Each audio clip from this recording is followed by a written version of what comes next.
कुटुंबासह ख्रिसमसचा आनंद. Joy with family. ख्रिसमसची सकाळ होती. आरव आणि जय आनंदाने उठले. ते उड्या मारू लागले. ब्रुनो फुदकू लागला. आई आणि बाबा हसत त्यांच्या खोलीत आले. सुप्रभात आरव आणि जय.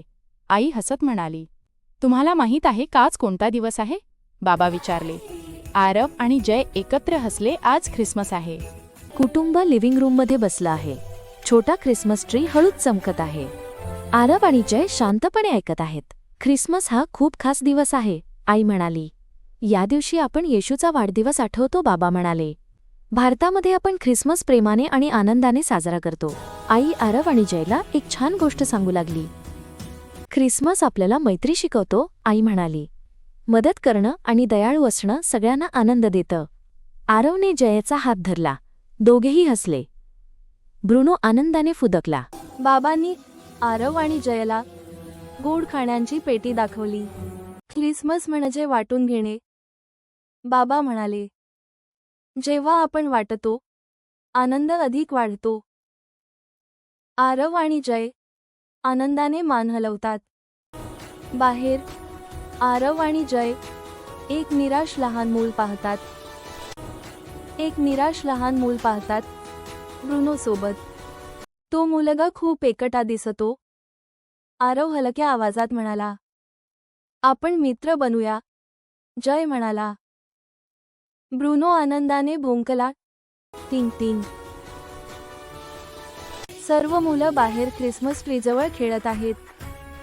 सगळीकडे हसणे आणि आनंद आहे. आई आणि वडील दूर उभे राहून पाहत आहेत. ते आनंदाने हसत आहेत. ख्रिसमस सर्वांसोबत अधिक आनंददायी असतो, वडील म्हणाले. जेव्हा आपण सर्वांचा समावेश करतो, तेव्हा आपले हृदय आनंदाने फुलते. घरी परतल्यावर कुटुंबाने ख्रिसमस लाईट्ससोबत छोटे दिवे लावले. आरव आणि जय जवळून पाहत आहेत. भारतामध्ये आपण अनेक सण साजरे करतो, आई म्हणाली.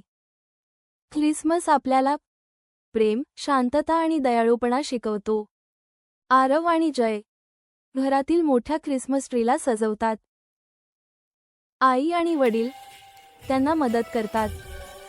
चलो ट्री सुंदर बनवूया, आरव आनंदाने म्हणाला. प्रत्येक सजावट थोडा आनंद आणते, आई हसली. जयने ट्रीवर तारा लावला. ट्री सुंदर उजळते. आरव आणि जय छोटे भेटवस्तू हातात धरून बसतात. वाह, ट्री किती सुंदर दिसतो, जय आनंदाने म्हणाला. प्रकाश सर्वत्र आनंद देतो, आरव म्हणाला. वडील म्हणाले, ख्रिसमस प्रेम, वाटून देणे आणि आनंद शिकवतो. आई म्हणाली, आणि एकत्र वेळ घालवणे जादुई बनवते. पहा, आपला सुंदर ट्री, आरव म्हणाला. ख्रिसमस सर्वात आनंदी तेव्हाच होते, जेव्हा आपण प्रेम वाटतो, आई म्हणाली. आणि जेव्हा कुटुंब व मित्र एकत्र असतात, वडील म्हणाले. आरव, जय आणि आई वडील एकमेकांना घट्ट मिठी मारतात. मेरी ख्रिसमस, असे सर्वांनी आनंदाने एकत्र म्हणाले. कथेचा बोध. ख्रिसमस आपल्याला प्रेम, वाटून देणे आणि दयाळूपणा शिकवतो. मैत्री प्रत्येक क्षण अधिक सुंदर बनवते. कथा पाहिल्याबद्दल धन्यवाद. अधिक अद्भुत गोष्टींसाठी लिटल फेबल्सला सबस्क्राईब करा.